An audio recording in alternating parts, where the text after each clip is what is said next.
Today we're going to be taking a look at Palantir Technologies, one of the great technology stocks of our age, or is it? This is going to be my quick take on them.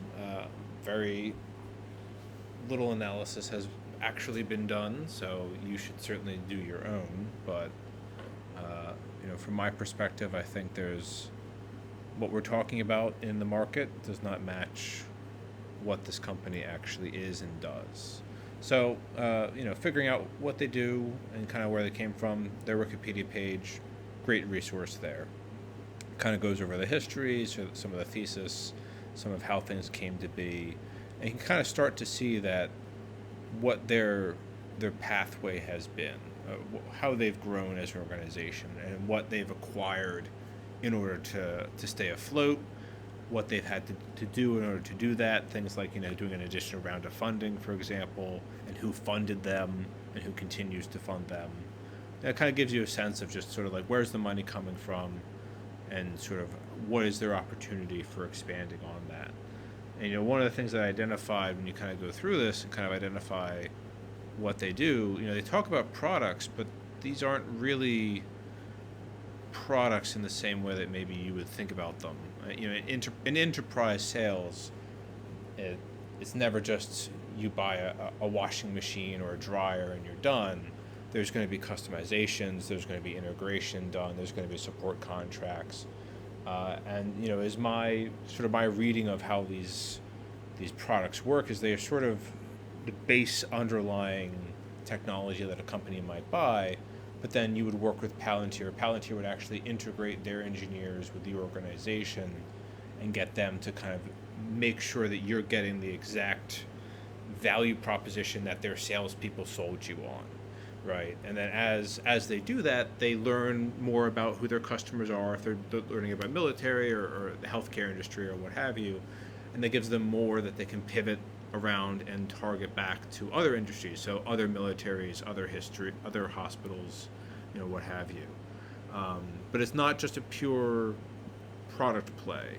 They aren't just selling products in the sense like there's a huge service element to it as well, because there has to be, because with all of these major corporations and enterprises, they all have different data sources, different problems that they're trying to solve for.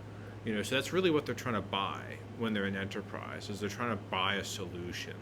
And so they have these very unique problems that most people aren't going to have. Like they have 1,000 employees or 20,000 employees, and they have to be monitoring for data leaks and other regulatory problems, espionage, things that just most small and medium-sized businesses just don't have to deal with.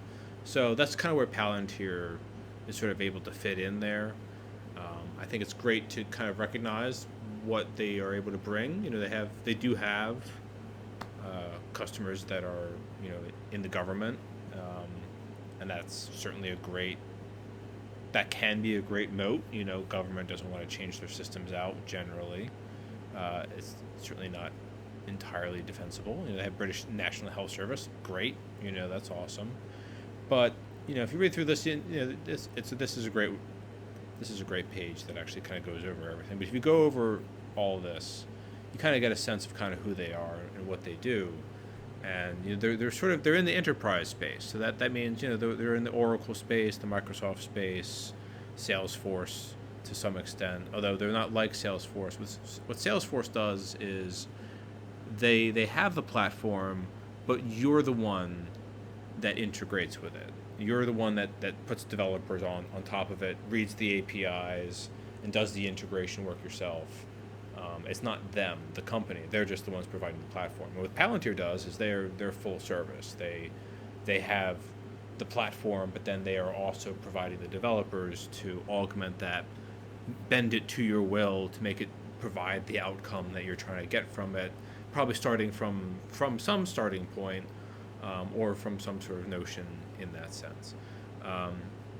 So they're at least equal part service provider, and in the same way that Microsoft is when they work with large enterprise customers.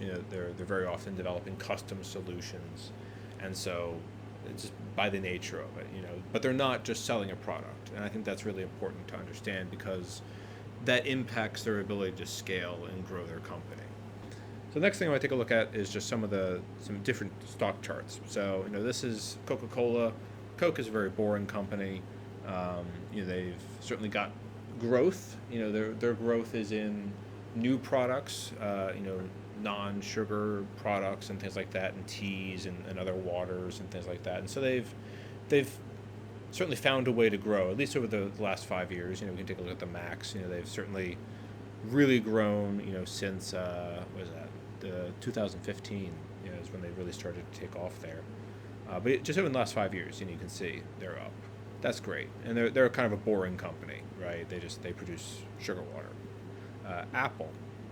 Another great company, great tech company, huge growth last 5 years. 52 a share to 210. Again, you look at the max for them, same sort of pattern, right? Take a look at Nvidia. They're hot right now. This is them over the last 5 years. Still kind of overall trending up. Obviously, a lot of that is in the last probably the last year or so. But even if you look at their max, it's still up at the end. Same way with Amazon, that they're up in the last 5 years, and they have a long history of not really going anywhere, and then okay, boom, they popped. Now take a look at Palantir. This is them over the last 5 years. Their price action, they almost haven't gone anywhere in the last 5 years. And if you take a look at them over the entire time, it's actually not that much of a difference.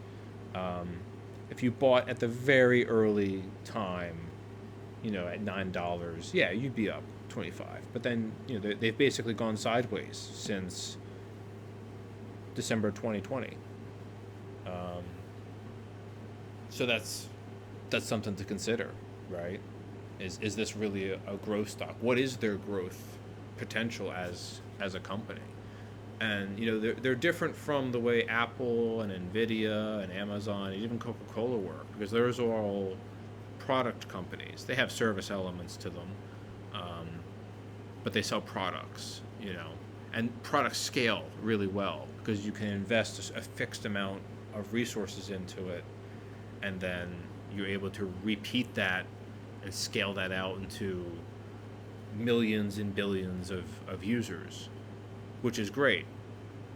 But for Palantir, they're not able to do that. The way Palantir works is you buy the software, but you also have to work with their engineers and their platform on a continuing basis, which means that Palantir is capped by the number of engineers that they have.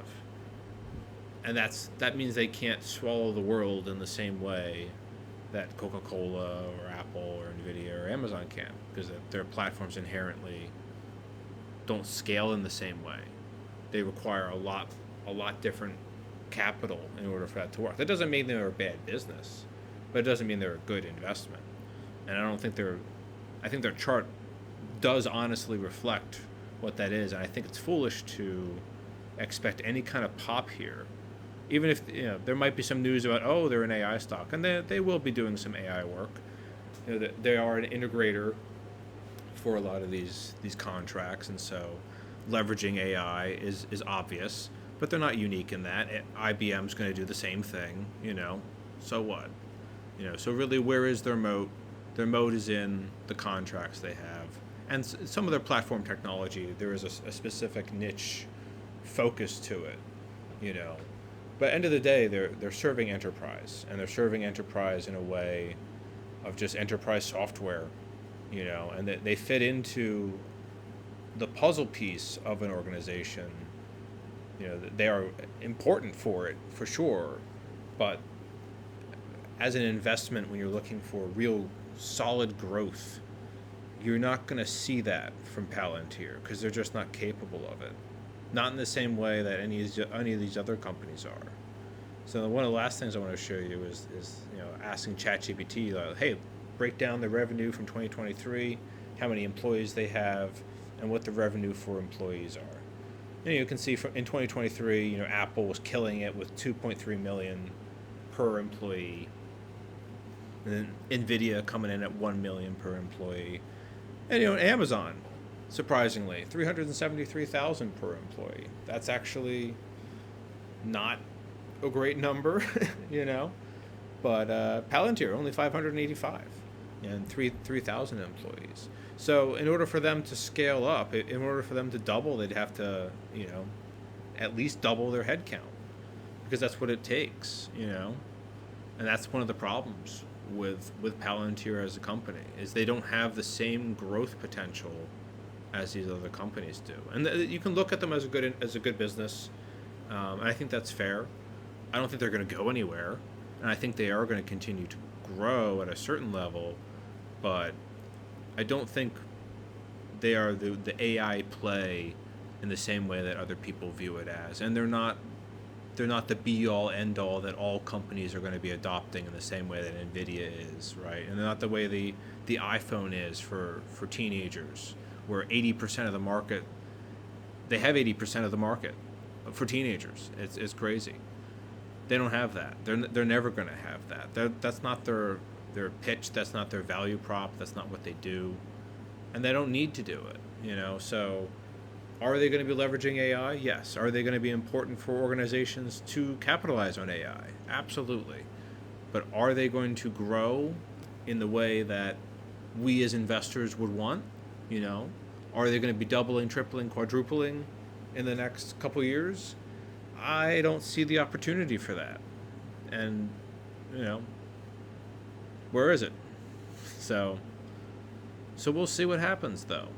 Obviously, anything can happen. They could release something tomorrow, changes the game, but it doesn't seem like that's in their wheelhouse. And I think it's worth being aware of really kind of where they are in the puzzle and what you can expect from them as a stock. And again, over the last 5 years, it's gone sideways.